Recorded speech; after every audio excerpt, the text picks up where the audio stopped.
آیه‌ای که میخونید امن یجیب المضطر اذا دعاه و یکشف السوء، امام صادق میگه مراد از مضطر در این آیه پسر من مهدیه.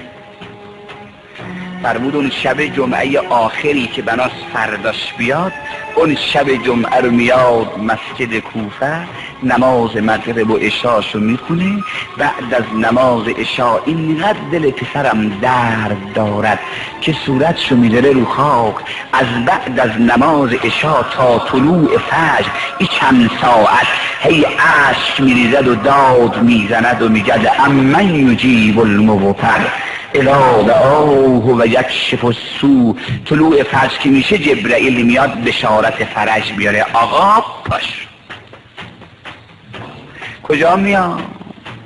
بیاد مکه، پشت به کعبه میدهد، صدایی میزند که صدای دلرباش عالم میفهمد. صدا میزند الا یا اهل العالم انا المهدی